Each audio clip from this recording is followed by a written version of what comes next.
நண்பர்களுக்கு வணக்கம். ஸோ விடாமுயற்சியுடைய மோஸ்ட் எக்ஸ்பெக்டட் ஃபர்ஸ்ட் லுக்கு, அதாவது ஒவ்வொரு வருஷமும் அஜித் அவருடைய படம் வந்து மோஸ்ட் எக்ஸ்பெக்டடாக அவருடைய ரசிகர்கள் மாற்றிடுவாங்க. என்னென்னா அப்டேட்டு கேட்குறதும் அந்த கேட்குற முறைகளும் விதவிதமாக இது வரைக்கும் காலிவுட்டில் இன்ட்ரடியூஸ் பண்ணி இப்படி ஒரு தீவிரமான ரசிகர்கள் மன்றம் இல்லாமல் இருக்காங்களா அப்படின்னு காமிக்கிறது அவங்க தான். ஸோ அப்படி ரொம்ப எக்ஸ்பெக்டடாக மாற்றின ஒரு படம், அந்த படத்தினுடைய ஃபஸ்ட் லுக் ஒரு வழியாக வந்துருச்சு. ஸோ விடாமுயற்சியினுடைய first look is out. So என்னென்னா அதில் பர்சிவரன்ஸ் ட்ரைம்ஸ் அப்படின்னு போட்டிருக்காங்க. அதாவது விடாமுயற்சி திருவினையாக்கும், அதாவது முயற்சி திருவினையாக்கும் கேள்விப்பட்டிருப்போம் திருக்குறள். விடாமுயற்சி திருவினையாக்குன்ற மாதிரி ஒரு புதிய ஒரு ஆங்கிள் கொடுத்துருக்காங்க. அந்த ஒரு ஆல்ரெடி இருந்த ஆங்கிளில் இன்னும் கொஞ்சம் பவர், இன்னும் கொஞ்சம் சூப்பர் பவர் சேர்த்த மாதிரி விடாமுயற்சி திருவினையாக்கும் அப்படின்னு போட்டிருக்காங்க. அதெல்லாம் விட அந்த ஃபர்ஸ்ட் லுக்கில் எது வந்து ஒரு சரியான ஒரு ஃபர்ஸ்ட் லுக்லேயே ஒரு மாஸ் மொமெண்ட்டு பார்த்தோன்னே பக்குன்னு ஆச்சு, அதாவது ஒரு அட்ராக்ட் பண்ணுச்சு அப்படின்னா ஆனிஸ் பாத் அப்படின்னு கீழே வந்து ஒரு ஒன்லைனர் மாதிரி இருந்தது. ஸோ அவர் பாதையில் தமிழில் அவ்வளோ அழகாக இருந்தது. ஸோ பாதை அப்படின்னாலே பொதுவாக நாங்கள் சூப்பர் ஸ்டார் ரசிகர்கள் பார்த்திங்க அப்படின்னா என்னுடைய வழி தனி வழி, தலைவர் சொல்கிறது என் வழி தனி வழி, அவருக்கான பாதையில் அவர் போயிட்டே இருக்கிறாரு அப்படின்றது வந்து தலைவருக்கே பொருந்தின ஒரு என்ன சொல்கிறது ஒரு மெட்டஃபர். அது வந்து அஜித்குமாருக்கும் பொருந்தும். அதனால தான் நான் வந்து அது தலைவர் ரசிகர்கள் அதிகமாக ஏகப்பட்ட பேர் பார்த்திங்க அப்படின்னா அஜித்தை விரும்புகிறவங்களால் அஜித்தை மதிக்கிறவங்களா இருப்பாங்க. காரணம் என்னென்னா தலைவருக்கு எப்படி ஒரு தனி பாதையோ ஒரு தனி வழியோ அதே மாதிரி அஜித்தும் அவர் பாதையில் போயிட்டு இருக்கிறவர்.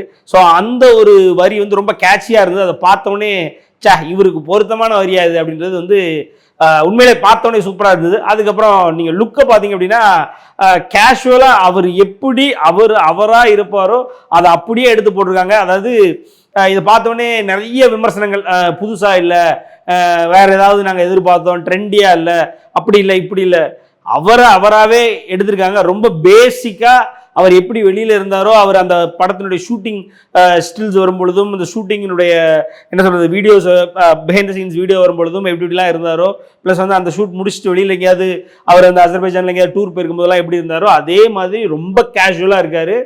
கையில் ஒரு பேக்கோடு இருக்கார். இது பார்த்திங்க அப்படின்னா சரி இதில் என்ன புதுசு கொண்டு வரலாம் அப்படின்னா இப்போ ஒன்றும் இல்லை, ஒரு பின்னாடி என்ன ஒரு இதை வச்சுருக்க முடியுமா, என்ன ஒரு AK-47 ஒரு கையில் வச்சுருக்க மாதிரி இருக்க முடியும், அப்படி இல்லை பின்னாடி ஒரு பீரங்கி, அப்படி இல்லை ஏதோ ஒன்று காரு அது இந்த மாதிரி தான் செட் பண்ண முடியும். எல்லாம் பார்த்தது தான் ஃபர்ஸ்ட் லுக்குன்றது. இப்போது நீ கண்டிப்பாக அந்த படத்தை பற்றி மொத்தமாக சொல்லணுன்ற அவசியம்லாம் இன்றைக்கி இல்லை. அதாவது முதல்ல வரும்பொழுது ஃபர்ஸ்ட் லுக்கு அப்படின்றது அந்த அதில் வந்து நான் உள்ளே போய் நோண்டி அதில் என்ன இருக்குது அதை பண்ண போகிறேன் இதை பண்ண போகிறேன், இந்த 34 விஷயங்கள் ஃபர்ஸ்ட் லுக் இந்த இதை கன்வே பண்ணிச்சு அதை கன்வே பண்ணிச்சுன்னு நோன்றதெல்லாம் வந்து ஒரு 10 வருஷத்துக்கு முன்னாடி, என்னை கேட்டால் ஒரு 7-8 வருஷத்துக்கு முன்னாடி அதெல்லாம். இப்போ ஃபர்ஸ்ட் லுக்காக என்ன உண்டு, அதில் எப்படி வரப்போகிறாரு, அவ்வளவுதான் முடிஞ்சுது. இப்போ குட் பேட் அக்லியோட ஃபர்ஸ்ட் லுக்கு பார்த்தோன்னே பெப்பியாக இருந்தது, ஒரு மாதிரி செம்மையாக ஒரு ஏதோ ஒரு 1980s அர்பனில் இருக்கிற ஒரு லோக்கல் ரவுடி மாதிரி ஒரு ஃபீல், அவ்வளோதான். அதே மாதிரி இதில் கிளாஸாக மாசாக என்னையை கேட்டிங்கன்னா பர்சனலாக எனக்கு வந்து பில்லாவை கனெக்ட் பண்ண வச்சுது. இப்போது அது பில்லா அளவுக்கா அப்படின்னா ஒரு பில்லா வந்துச்சு, பில்லா வரும்போது யாருக்குமே வந்து மங்காத்தா வரப்போதுன்னு தெரியாது. ஏன் ஒரு பில்லா வரும்போது ஒரு மங்காத்தா வரலையா, அதே மாதிரி ஒரு மங்காத்தா வந்திருக்கும்போது ஒரு விடாமுயற்சி வரக்கூடாதா? ஸோ சட்டுலாம் அந்த அது அவருடைய அந்த சிக்னேச்சர் வாக்கு அவருக்கு இருக்கும். அந்த சிக்னேச்சர் வாக்கில் கேஷுவலாக அவர் பேகை தூக்கிட்டு நடந்து வர்றாரு, ரொம்ப கூலாக ஸ்டைலாக நடந்து வர்றாரு. அதை பார்த்த உடனே எனக்கு தோணுது வந்து டக்குன்னு பில்லா தான் தோணுச்சு. ஸோ அது ஒன்றும் இல்லை, இது சட்டிலாக இருந்தாலுமே இப்படி தான் வந்து ஜெயிலருக்கு 2023 புரட்டி போட்ட படம் தமிழ் சினிமாவை மறுபடியும் இன்னும் நாங்கள் இருக்கோண்டான்னு தட்டினது. அதாவது இன்னும் வந்து தமிழ் சினிமா மேலே போல, அது யாரையும் அதில் வந்து என்ன சொல்கிறது மாற்றுக்கிறதே இல்லை. தமிழ் சினிமா எங்கேயோ இருந்தது, அது இப்போ கீழே தான் இருக்குது. ஆனாலும் இன்னும் நாங்கள் வந்து சோட போகலன்னு காமிச்ச படம் ஜெயிலர் தான். அந்த ஜெயிலருடைய ஃபர்ஸ்ட் லுக் அப்படின்னு அடித்து பார்த்தீங்கன்னா உங்களுக்கு தெரியும் அது எவ்வளவு கேஷுவலாக இருக்குன்னு. ஸோ ஒரு தலைவர் ரசிகனாக நான் சொல்கிறேன், ஜெயிலருடைய ஃபர்ஸ்ட் லுக் பார்க்கும்பொழுது எனக்கு அது ரொம்ப கேஷுவலாக தெரிஞ்சுது. எவ்வளவு அதாவது அதில் ஏதோ ஒன்று ஒரு நிசப்தமான ஒரு அமைதி இருந்தது. அதே மாதிரி தான் இதை பார்த்த உடனே அந்த புயல் கிளம்புறதுக்கு முன்னாடி ஒரு அமைதி இருக்குது தெரியுமா, அந்த அமைதி மட்டும் தான் இருக்குது. எனக்கு அது அசாத்தியமான நம்பிக்கை இருக்குது. ஒரு பில்லாவையும் ஒரு மங்காத்தாவையும் விடாமுயற்சி ஒரு வேளை வந்து திருப்பி போட்டுருமோ அப்படின்ற ஒரு நம்பிக்கை இருக்குது. பார்க்கலாம், ஒன்றும் இல்லை. இப்படி தான் வந்து பில்லாவில் பார்த்தீங்க அப்படின்னா ஒரு 4-5 பேர் சேர்த்து ஒரு என்சம்பிள் கேஸ்ட் இருந்தது. அதே மாதிரி நீங்கள் மங்காத்தாவும் பார்த்தீங்க அப்படின்னா அது ஒரு 4-5 மெயின் என்ன சொல்கிறது காஸ்ட்டில் கொஞ்சம் மெயினான தலை அஜித் இல்லாமல் மெயினான ஒரு 4-5 பேர் இருந்தாங்க. இதுலேயும் அதே மாதிரி தான். நீங்கள் அர்ஜுன் இருக்காரு, த்ரிஷா இருக்காங்க, ஆரவ் இருக்காரு, அப்புறம் நிக்கில், சித்தார்த்தா எல்லாரும் இருக்காங்க. ஸோ அதை ரீக்ரியேட் பண்ணுறதுக்கான வாய்ப்புகள் இருக்குது. அது போக மகிழ் திருமேனி இது வரைக்கும் அவருடைய என்ன சொல்கிறது கரியர் எடுத்துக்கிட்டிங்கன்னா அவரோட ஃபில்மோகிராஃபி பார்த்தோம்னா பெஸ்ட்டாக, அதாவது என்ன பண்ணுறாரோ என்ன கதையை சொல்ல வராரோ அந்த கதைக்கு இது வரைக்கும் ஸ்க்ரீன் பிளே பெஸ்ட்டாக கொடுத்துருக்காரு. ஸோ அஜித் படத்தில் ஸ்க்ரீன் பிளே உட்காந்தா போதும், மற்ற மாசு மற்ற என்ன சொல்கிறது கிளாஸ் அதெல்லாம் அவர் பார்த்துக்கிறாரு. ஸ்க்ரீன் பிளே அந்த படத்தில் உட்காரும், மற்றது பூரா அவர் பார்த்து எடுத்துகிட்டு போகிறாரு அப்படின்னு தான் தோணுது. இன்னொன்று இதில் கொஞ்சம் எனர்ஜெட்டிக்காக வருவாருன்னு தோணுது. எனக்கு தெரிய பார்த்தீங்கன்னா நேர்கொண்ட பார்வையில் கொஞ்சம் என்ன சொல்கிறது ஆள் உடம்பே விட்டுட்டாருன்னு தோணுச்சு. ஆனால் இதில் வந்து மறுபடியும் ஃபுல் ஃபோர்ஸில் அவருடைய ஏஜுக்கான ஃபோர்ஸில் ஃபுல்லாக வருவாரோ, இன்னும் கொஞ்சம் என்ன சொல்கிறது ஸ்டைலாக வருவாரோ அப்படின்றதெல்லாம் தோணுது. இந்த ஃபர்ஸ்ட் லுக்கை பார்த்த உடனே உண்மையிலே எனக்கு வந்து ஜெயிலரை தான் கனெக்ட் பண்ண தோணுச்சு. சத்தமே இல்லாமல் ஜெயிலர் பண்ண சம்பவத்தை இந்த வருஷம் விடாமுயற்சி பண்ணும் தான் நான் நினைக்கிறேன்.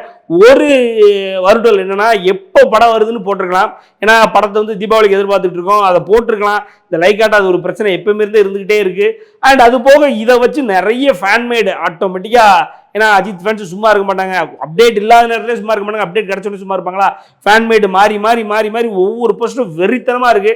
ஸோ அதே மாதிரி இந்த படத்தோட அவுட்புட்டும் வெறித்தனமாக வரும், இதில் எந்த மாற்றுக்கிறதும் இல்லை.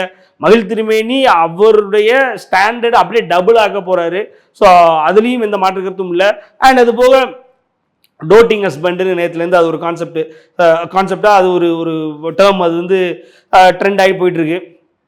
ஸோ டோட்டிங் ஹஸ்பண்ட்னா என்னென்னா ரொம்ப லவபிளான ஹஸ்பண்டு, நம்ம அதாவது எக்ஸ்ட்ரா கேர் எடுத்துக்கிற ஒரு ஹஸ்பண்டை வந்து டோட்டிங் ஹஸ்பண்ட் அப்படின்னு சொல்லி, அவருடைய கணவர் எப்படிப்பட்டவர் அப்படின்னு 2 பொண்ணுங்க வந்து டிஸ்கஸ் பண்ணால் அப்படி டிஸ்கஸ் பண்ணுவாங்களாம். அவர் வந்து இஸ் டாட்டிங் ஹஸ்பண்ட் அப்படின்னு சொல்லி டிஸ்கஸ் பண்ணுவாங்களாம். அதை பற்றிலாம் நேற்று நிறைய டிஸ்கஷன்ஸ் அது இதுன்னு போயிட்டு இருந்தது.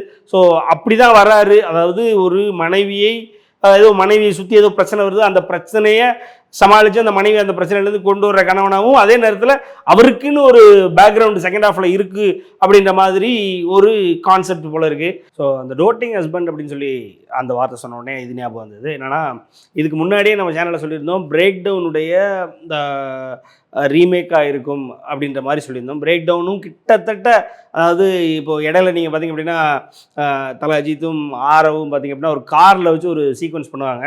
அது கூட பிஹைண்ட் தி சீன்ஸ்லாம் வந்துருந்துச்சு. அப்படின்னா கழுத்தில் டேப் கட்டி உட்காந்துருப்பார். ஸோ ஆரவ் பக்கத்தில் உட்காந்துருப்பார், அஜித் இங்கே கார் ஓட்டிகிட்டு இருப்பார். கார் ஓட்டும் பொழுது அந்த கார் கூட ஃப்ளிப் ஆகி இடையில பார்த்திங்க அப்படின்னா ஒரு ஆக்சிடென்ட்லாம் ஆச்சு. ஸோ அந்த பிஹைண்ட் தி சீன்ஸ் அந்த சீன் பார்த்தீங்கன்னா கிட்டத்தட்ட அது வந்து பிரேக் டவுனில் இருக்கிற ஒரு அப்படியே ஒரு சீனு. ஸோ ஒருவேளை இது பிரேக் டவுனோட ரீமேக்கா அப்படின்ற ஒரு ஆங்கிளில் நம்ம இதுக்கு முன்னாடியே பேசியிருந்தோம். ஸோ இப்போ டோட்டிங் ஹஸ்பண்ட் சொல்லும் பொழுது கிட்டத்தட்ட அது 99% நம்மளால் கன்ஃபார்ம் பண்ண முடியுது. ஸோ ஒருவேளை அது வந்து, அதாவது த்ரிஷா வந்து ஒரு இடத்துல ஒரு லாங் டிரைவ் போகும்பொழுது தொலைஞ்சு போகிற மாதிரியும் கிட்னாப் ஆகிற மாதிரியும், அங்கேருந்து அஜித் வந்து அவங்கள காப்பாற்றி கூட்டு வர மாதிரி கூட இருக்கலாம். ஸோ அப்படி இருந்தாலும் சரி, அந்த பிரேக் டவுனை நீங்கள் ஒரு தடவை பார்த்தீங்கன்னு வைங்களேன், அந்த படத்தினுடைய மாஸ் உங்களுக்கு தெரியும்.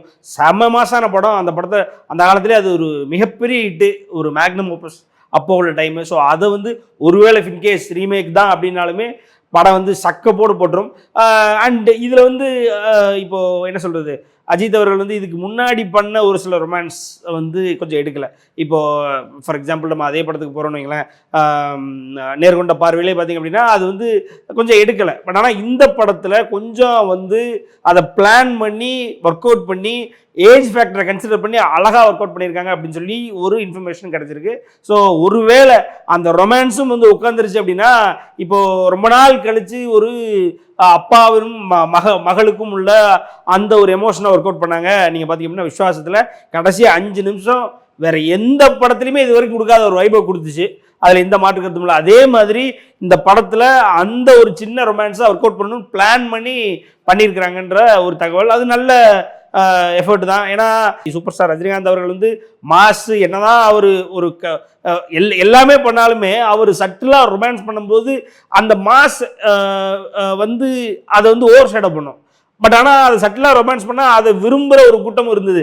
அதே மாதிரி திரு அஜித் அவர்களுக்கும் என்னதான் மாஸ் கிளாஸ்ன்னு ஒரு சைடில் இருந்தாலும் அவர் பண்ணுற அந்த சட்டிலான ரொமான்ஸையும் விரும்புகிற கூட்டம் இன்றைக்கும் இருக்குது. தமிழ்நாட்டில் பெண்களுமே இருக்காங்க. ஸோ அதுவும் வந்து ஒர்க் அவுட் பண்ணும் இந்த படம் அப்படின்னு நம்புகிறேன். பார்ப்போம் எப்படி போயிட்டு இருக்குன்னு.